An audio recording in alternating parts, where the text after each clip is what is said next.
Je te retrouve aujourd'hui dans un chit-chat. J'avais envie de discuter avec toi concernant certains sujets qui se passent dans nos pays et dans nos pays, en tout cas dans deux pays, dans les deux Congos. Je suis congolaise de Brazzaville, mais j'aimerais te parler des choses qui se passent au Congo Kinshasa et au Congo Brazzaville. Bref, ce sont des choses qui me font beaucoup réfléchir et j'avais envie d'en discuter en fait avec une copine. Et comme je n'ai pas de copine, je me suis dit que j'allais juste allumer ma caméra, discuter comme si vous étiez présent là avec moi. Et puis chacun donne son avis, quoi. Dans le respect de l'autre, on donne nos avis. Parce que certains sujets sont quand même des sujets assez délicats. Bref, on va commencer par le kidnapping en RDC. Je ne sais pas si vous êtes au courant que depuis un moment déjà, la ville de Kinshasa fait face à une insécurité très grandissante. Il y a beaucoup d'enlèvements de personnes. En fait, des individus se promènent en taxi. Parfois, ce sont des taxis motos, parfois des taxis appelés taxis Kutch, voitures de marque Kutch. Bref, si j'ai des images, je vais vous les mettre. Bref, donc ils sont en train de terroriser la population. Ils viennent dans les arrêts de bus. Ce sont souvent des voitures qui ont des vitres fumées. Donc ils viennent, ils ne mettent pas souvent du temps au niveau des arrêts de bus. Et souvent il y a des gens aussi à l'intérieur, donc des complices. Toi tu vas penser que c'est un transporteur normal, donc un chauffeur normal qui a des personnes normales, des clients normaux dans sa voiture, alors que ces clients, ces fameux clients en fait sont des complices et ils prennent des gens et après ils les enlèvent. Les gens sont en train de dire que qu'il y aurait un trafic d'organes, mais je ne peux pas le confirmer parce que donc avant qu'on ne soit interrompu, j'étais en train de dire, les gens sont en train de dire que ce serait pour un trafic d'organes, que ces enlèvements sont en train de se faire, que ces kidnappings sont en train de se faire. En tout cas, plusieurs personnes, si vous allez sur TikTok, vous allez voir que plusieurs personnes sont enlevées chaque jour. Il y a des disparitions chaque jour, il y a des gens qui mettent des photos de plusieurs personnes pour dire que la personne a disparu, que la personne était juste sortie le matin et n'est jamais rentrée le soir. Il y a plusieurs disparitions comme ça, donc les gens ne retrouvent pas les personnes. Est-ce que ces personnes sont mortes? Parfois il y a des personnes qu'on retrouve, gloire à Dieu, mais il y en a d'autres qu'on ne retrouve pas et je pense aux familles, vraiment ça doit être un calvaire de se dire où se trouve notre parent, quoi. Où est notre parent? On ne sait pas si la personne est morte, si la personne est vivante. On veut espérer, mais parfois quand les jours passent, on se dit est-ce qu'il y a vraiment raison d'espérer? Bref, c'est très délicat, c'est un sujet très délicat. Après, il y a des dizaines de présumés auteurs de ces actes qui ont été arrêtés, dont 23 civils armés, 6 jeunes femmes, dont quelques influenceuses des réseaux sociaux. Vraiment, parfois, je me dis, les femmes se mettent dans des choses vraiment compliquées. Il y a aussi 4 policiers qui ont été arrêtés. Ils ont aussi saisi 3 voitures, 7 mototaxis, 5 machettes, 1 fusil et des cagoules. Mais est-ce que ça va arrêter ce phénomène? Ces personnes ont été arrêtées déjà il y a quelques jours, mais hier j'ai encore vu sur TikTok qu'il y a eu encore des disparitions. Donc, est-ce que ce phénomène va enfin s'arrêter par rapport à ce que la justice est en train de faire? Est-ce que ça va donner des leçons aux autres? On l'espère, sincèrement, je l'espère de tout mon cœur et je suis de tout cœur avec toutes ces familles qui ont perdu des proches dans ces enlèvements. Dernièrement, je regardais sur TikTok, il y a une femme qui a failli se faire enlever alors que elle était dans sa propre voiture. Elle était en train de conduire sa propre voiture et des taxis motos en fait l'ont encerclée. Et heureusement qu'elle a commencé à crier, bref, et après les taxis motos ont fui. Donc, en fait, les taxis motos, il y a un taxi moto qui est venu à l'avant de sa voiture pour qu'elle ne puisse pas avancer, un autre taxi moto de côté, et donc elle était presque encerclée. Elle se disait comment faire, quoi. Donc, elle a commencé à crier. Heureusement qu'elle n'est pas sortie de sa voiture, qu'elle n'a pas baissé les vitres de sa voiture, et voilà ce qui l'a sauvée. Elle a crié, et après les taxis motos ont fui. Donc, maintenant, il est très important de faire très attention, mais très attention parce que le monde devient vraiment dans 10 ans, dans 20 ans, on ne sait pas ce que sera ce monde, sincèrement. Et ces kidnappings ne s'arrêtent pas seulement à Kinshasa parce que ici aussi au Congo Brazzaville, j'ai déjà écouté 2 témoignages de 2 personnes à Pointe-Noire qui ont failli être enlevées. Et en fait, j'ai oublié de dire, en fait, quand quand ces malfrats, ces criminels, quand tu rentres dans leurs moyens, ce qu'ils font, c'est qu'ils t'injectent un somnifère. Soit c'est un somnifère qu'ils pulvérisent et après tu t'endors, soit ils te l'injectent. Par exemple, pour ce qui s'est passé ici au Congo, le monsieur est en train de dire ce que le témoignage, en tout cas que moi j'ai écouté, il était à Point-Noir, il a pris un taxi, il s'est assis à l'avant, donc à côté du chauffeur, et le chauffeur est en train en fait de tenir quelque chose, et chaque fois que le chauffeur tenait cette chose-là, il avait l'impression qu'il y avait, c'est comme s'il pulvérisait quelque chose et il somnolait, il commençait à somnoler, il se sentait très lourd, il se sentait très fatigué. Et après, il s'est dit, mais qu'est-ce qui se passe? Je pense qu'il avait déjà entendu parler de ces enlèvements. Il a demandé au chauffeur de s'arrêter et le chauffeur ne voulait pas s'arrêter. Il dit, arrête-toi. Le chauffeur ne voulait rien savoir. Il a dit, je veux maintenant descendre, arrête-toi. Et le chauffeur qui dit, mais c'est pas ici que tu devais t'arrêter. Il dit, laisse-moi ici, c'est mon argent, laisse-moi ici, je descends. Et lui, il a été sauvé comme ça. Une autre jeune fille, elle, c'était de nuit. Elle avait pris un taxi et après elle a commencé à remarquer des gestes bizarres du chauffeur. Elle a commencé à crier tout et tout. Et elle a voulu sortir de la voiture. Les gens sont venus et on a découvert dans la voiture du taximan une machette. Donc maintenant, sincèrement, surtout quand c'est la nuit, si tu es au Congo, c'est mieux de prendre un bus, voilà, au lieu de prendre un taxi-moto, parce qu'ici aussi il y a des taxis-moto, au lieu de prendre un taxi-moto ou encore un taxi où tu es seul, tu es plus en danger, c'est mieux de prendre un bus où il y a une dizaine de personnes et même si il paraîtrait que il y a eu des kidnappings de bus. Il paraîtrait, ça je n'ai pas entendu, c'est une personne qui m'en a parlé, il paraîtrait qu'il y a eu un kidnapping de tout un bus. Sincèrement, tout mon courage à toutes ces familles-là qui sont endeuillées, qui sont en attente d'une personne qui a disparu. Bref, j'espère que ces personnes seront retrouvées. Et si vous avez perdu un membre de votre famille dans ces kidnappings, vraiment que Dieu vous soutienne parce que c'est très compliqué. Ensuite, il y a une autre information dont je voulais qu'on parle, ce sont les bébés noirs à Brazzaville. C'est un phénomène qui existe depuis des années déjà, sincèrement depuis des années, surtout dans les quartiers nord de Brazzaville. Il y a beaucoup de bébés noirs et même le matin, en fait, que ça soit la journée, que ça soit le matin, que ça soit la nuit, en fait, on peut te ravir ton téléphone. Je me rappelle d'un ancien collègue qui me disait que dans son quartier, lui, le matin, en fait, il pouvait pas avoir un téléphone, un Android à la main en train d'appeler parce que on pouvait le lui ravir. Donc, il y a des gens, il y a des jeunes, ce sont souvent des jeunes entre 17 ans, parfois même moins entre 17 et 25 ans, mais parfois même moins, qui se baladent avec des machettes et qui sont là en fait pour ravir des objets, pour faire du mal aux gens, bref, parfois sans raison même. Vraiment, parfois, c'est même pas pour te dérober quelque chose, mais c'est juste pour te faire du mal. C'est vraiment l'esprit du mal qui s'est emparé des jeunes, quoi. Vraiment. Et maintenant, ce phénomène ne s'est plus seulement arrêté. Avant, c'était en fait les jeunes défavorisés, les adolescents défavorisés, déscolarisés, qui n'ont rien à faire, qui sont dans des quartiers défavorisés. Mais maintenant, c'est plus le cas. Maintenant, même les élèves qui vont à l'école, hier encore, c'était hier ou avant-hier, il y a quelques jours, en tout cas, je discutais avec des gens qui me disaient que, par exemple, je ne sais pas si vous connaissez Brazzaville, mais il y a une école qu'on appelle Nganguedoua. Quand c'est la sortie des élèves vers 17h, entre 17h et 18h, mais dès que les élèves sortent, les taximans sont obligés de fuir. Les voitures personnelles sont obligées de fuir parce que ces élèves-là, en fait, parfois, ils se promènent avec des machettes, en fait, des armes blanches. Et quand ils sortent, ben, c'est la débandade. Les gens se battent. Je ne sais pas si vous avez déjà vu sur Internet, sur les réseaux sociaux, parfois il y a des images qui circulent. Il y a quelques jours aussi, je voyais des images comme ça qui circulaient. Des jeunes qui sortaient de l'école en tenue scolaire, s'il vous plaît.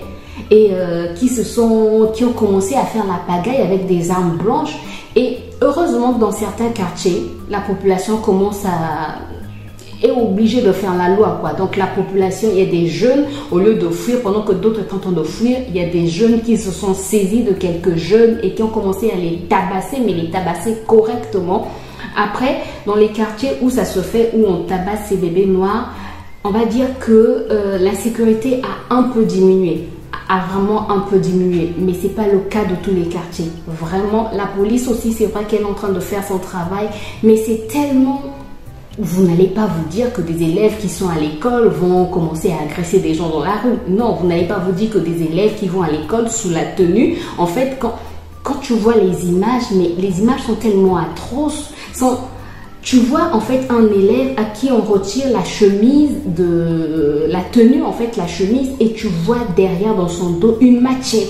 Comment un élève peut sortir de sa maison avec une machette dans le but d'aller faire du mal aux autres?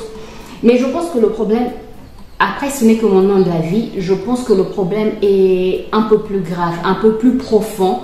Je pense que le gouvernement, le ministère de la Jeunesse devrait s'asseoir avec les directeurs d'école, bref, les chefs de quartier, pour voir comment canaliser ces jeunes-là. Je pense que ces jeunes ont besoin de parler. Ces jeunes ont un mal-être qu'ils n'arrivent pas à exprimer. Après, ce n'est que mon avis, hein. Vous pouvez donner vos avis en commentaire. Mais je pense que ces jeunes ont un mal-être qu'ils n'arrivent pas à exprimer et qu'ils expriment par la violence. Sincèrement, qu'ils expriment par la violence. Je pense pas que c'est juste comme ça, juste pour le plaisir. Non, non, non. Il doit avoir un mal-être derrière et ils n'arrivent pas à l'exprimer ou personne ne les écoute. Et après, ils commencent à violenter les gens. Après, je n'excuse pas leurs actes, c'est très grave ce qu'ils sont en train de faire et on doit punir, c'est vrai.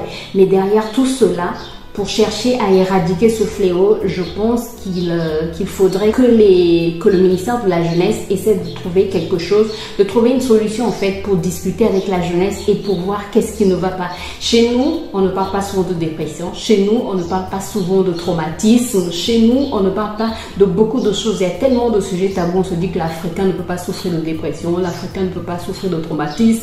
Il est tellement fort. Mais je pense que ces jeunes sont des jeunes traumatisés, sont des jeunes qui ont subi parfois des violences chez eux ou dans les quartiers.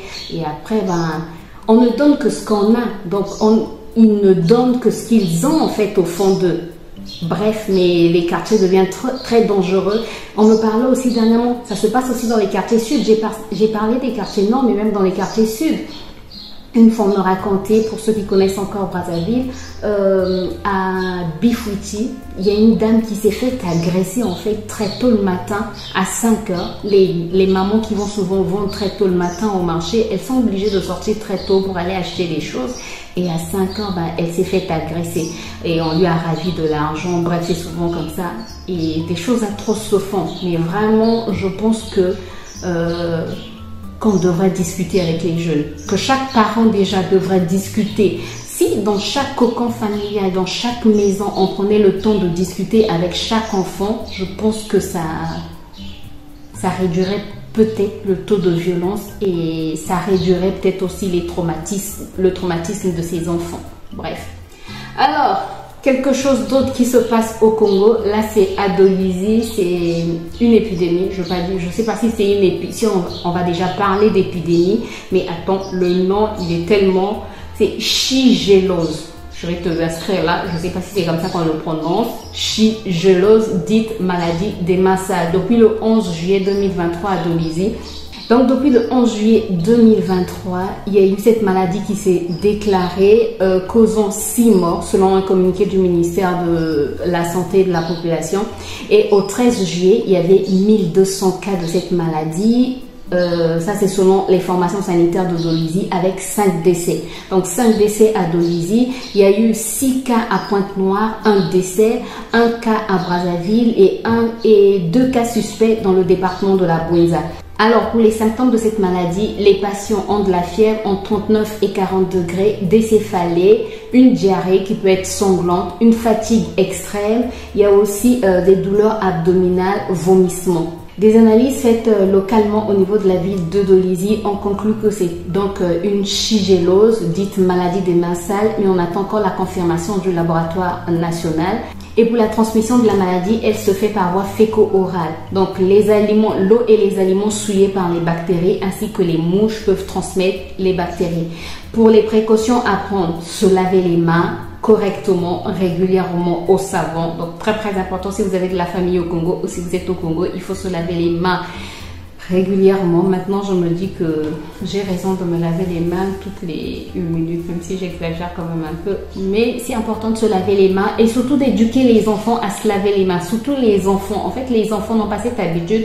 Après, c'est parce qu'on ne leur inculque pas. Il faut se laver les mains, ensuite faire cuire les aliments à une bonne température, très important parce que si les aliments sont infectés, ben, les personnes aussi seront infectées.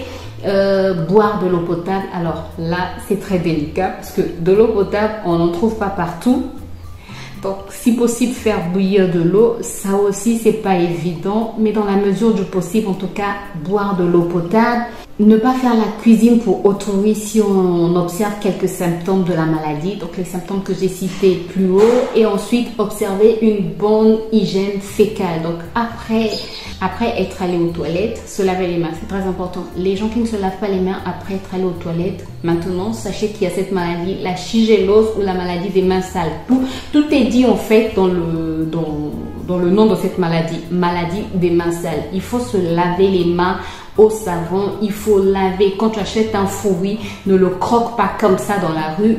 Nettoie d'abord ton fruit et ensuite tu le manges. Tu le nettoies correctement au savon, bien sûr au savon. Et devant tout cas suspect, le ministère de la Santé et de la Population demande à ce qu'on se rende dans un centre de santé agréé, bien sûr. Alors, j'aimerais parler d'une dernière chose, c'est le prix du carburant qui a augmenté, qui a encore augmenté. Parce qu'entre-temps, il y a quelques semaines, il avait augmenté, le prix du carburant avait augmenté. On est resté comme ça en fait pendant longtemps, pendant tout le Covid et même après le Covid, quand certains pays africains étaient en train d'augmenter le prix du carburant, ou encore quand en Occident on augmentait le prix du carburant. Au Congo, on est resté comme ça sans augmenter le prix du carburant. Après, on a eu la pression du FMI, je pense, j'espère que je ne dis pas de bêtises. Et donc, le prix du carburant a été augmenté et là, le prix du carburant a encore augmenté. Et je peux vous dire que les gens plutôt sont en train de grincer les dents parce que quand même, l'essence est passée à 795. En tout cas, je vais vous mettre le prix là, si je retrouve le prix. Le gasoil est passé à 695. Bref, ça fait cher. Ça veut dire que les aliments vont augmenter, les prix des aliments vont augmenter. Est-ce que le prix du transport va augmenter? On n'en sait rien, mais je pense qu'il y aura plus de demi-terrain. Je ne sais pas si vous connaissez les demi-terrains. Les demi-terrains, c'est par exemple quand un bus normalement fait une distance de... Je vais prendre quel exemple? Si le bus faisait une distance de 2 km par exemple, ben, il va faire juste une distance d'1 km et vous payez le même montant. Je pense que les taxis vont augmenter. Moi qui vis à la campagne, ben, je pense que j'aurais maintenant du mal à avoir le taxi. Mais bref, maintenant aussi, je préfère prendre les bus avec tout ce qui se passe, le kidnapping, les enlèvements. Du bruit, j'espère que vous n'entendez pas trop. Je disais, donc maintenant avec tout ce qui se passe, les enlèvements, je préfère prendre le bus. Mais bref, donc le prix du carburant a augmenté. Les pains, parlons du pain, parce que certains fours fonctionnent avec du gasoil. Est-ce que le prix va augmenter ou le poids du pain va baisser? On n'en sait rien. Mais nous, c'est samedi qu'on a acheté du pain. Oui, samedi, on a acheté du pain. Et je peux vous dire que les pains n'avaient pas la même taille que le pain qu'on prend d'habitude. Est-ce qu'ils ont déjà changé? Ils ont diminué le poids? On n'en sait rien. Bref, mais je pense que les choses vont encore augmenter. Alors, les gens sont en train de critiquer, les gens sont en train de beaucoup parler, mais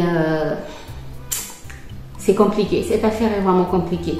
Il y a quelques jours, je discutais avec des gens qui étaient en train de dire que la ville de Brazzaville devient très très sale avec des déchets partout, bref, que le gouvernement ne fait rien, bref, les gens ont beaucoup parlé. Et j'étais en train de me dire, si on met tout sur le dos du gouvernement, ben, on ne va rien faire, alors que chacun de nous a sa responsabilité. Si par exemple, je prends juste un exemple. Là où on était en train de discuter, on était dans la rue en fait, en train de discuter et il y avait des gens qui mangeaient des arachides. Les arachides, on les décortique. Donc des arachides pas encore décortiqués. Et pendant qu'ils mangeaient les arachides, ils jetaient les écorces en fait par terre. Et j'étais en train de dire, est-ce que là, on a besoin de l'État pour venir enlever ces déchets-là? Est-ce que si chaque Congolais en fait avait cette conscience-là de se dire qu'au lieu que je jette par terre, je peux mettre dans mon sac où je peux mettre quelque part. En tout cas, je garde ces écorces-là avec moi. On a des poubelles pratiquement dans toutes les avenues de Brazzaville. Sincèrement, dans toutes les avenues de Brazzaville, il y a des bacs maintenant pour jeter. Il y a des poubelles partout pour jeter les ordures. Donc, si chaque individu le faisait, ben, on n'aurait pas besoin de l'État pour venir mettre la propriété, devant chez nous. Il y a des gens qui ont leur canalisation. En fait, par exemple, la douche, chez nous, ce sont parfois des douches artisanales, mais l'eau de cette douche, en fait, quand ils se lavent, ils vont évacuer l'eau de cette douche dans la ruelle. Et ce qui va arriver, en fait, c'est que la ruelle va se dégrader et après, il y aura des nids de poules. Ça, c'est même plus de nids de poules, ce sont des nids de, je sais pas de quoi, d'autruches. Bref, tellement, il y a des trous, il y a des... Bref. Et on va dire, c'est l'État. Est-ce que là, c'est l'État qui doit agir? Est-ce que là, c'est le gouvernement qui va venir agir? Ou bien chaque individu, chaque famille doit se dire, là où moi je peux agir, je le fais. Si chacun en fait pouvait se dire, je ne jette plus les déchets dans la rue, je vais maintenant jeter dans une poubelle, ben la ville sera propre. Si chacun de nous pouvait se dire, j'éduque mon enfant de telle sorte qu'on ne jette plus dans la rue, de telle sorte qu'on n'évacue plus les eaux dans les rues, ben ça va te faire. Il n'y a pas longtemps, la voie qui mène vers chez moi, il y a eu des constructions un peu partout, des réhabilitations des voies un peu partout dans la ville de Brazzaville. Et après, ils ont récuré les caniveaux parce que les caniveaux étaient bouchés. En fait, il y a des caniveaux pour évacuer l'eau de pluie. Sauf que ces caniveaux, les gens, quand ils balaient, ils jettent. Les gens dans les marchés jettent leurs ordures dans les caniveaux. Ça bouche les caniveaux. Et après, quand il pleut, l'eau déborde. Et cette eau, en fait, vient ensuite abîmer la voie. Donc, la voie bitumée, le bitume est abîmé par ces inondations. Alors, quand il y a eu réhabilitation de ces voies, ben, les gens, ces personnes-là ont récuré les caniveaux, ces personnes-là ont bien nettoyé.